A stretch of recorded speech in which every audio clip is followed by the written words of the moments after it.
It's been a few days now since the gameplay for Star Wars Outlaws was revealed at the Ubisoft Forward event on June 12th, and since we got a reveal trailer and 10 minutes of gameplay the day after, we've gone from basically knowing nothing about this game to actually knowing quite a lot about it. So in this video, I'll be going over the 5 biggest things that we learned about this game. So first of all, the setting.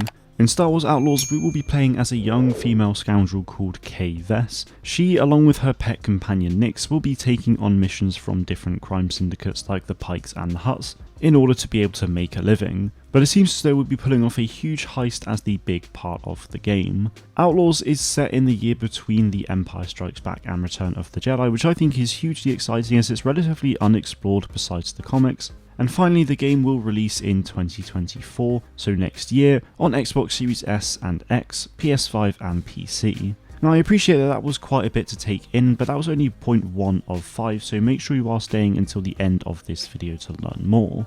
Secondly, we will get to fly around in Kay's personal ship, which I believe is called the Trailblazer, and not only that, but the travel between space to ground and between planet to planet is completely seamless, meaning that there are no loading screens or anything between going from the sky into the vast emptiness of space. Using the hyperdrive is also seamless, so going from Toshara to Akiva like in this gameplay, there are absolutely no loading screens as well, which is absolutely amazing and just like No Man's Sky, which is super cool to see. Staying on the ship theme, not only will we be able to travel the galaxy in our ship, but we will also be able to take part in ship-to-ship combat, which makes me very happy.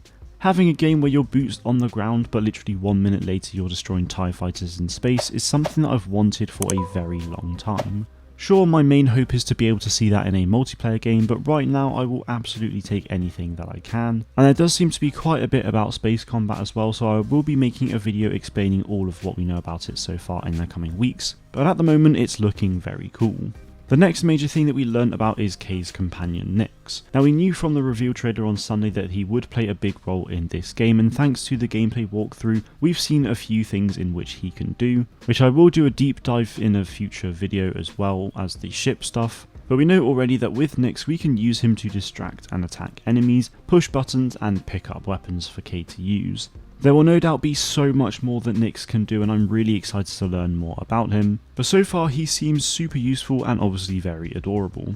Now this final point is actually 2 things that we learned, but they're both so big that I really wanted to include them both, and they are the fact that in this game we will have wanted levels with the Empire just like the cops in GTA, as well as a reputation system with the crime syndicates. With the wanted levels, we don't know fully how it works just yet, but in the gameplay the wanted level was set on us by an Imperial officer in a cantina, and it looks like the wanted level has a tier system as well, which could determine the level at which the Empire hunt us down. Perhaps at its highest we could see ATSTs, but at the lowest it could just be a few grunt stormtroopers. Sadly we don't know an awful lot about it right now, so we will just have to wait and see, but it is very exciting nonetheless.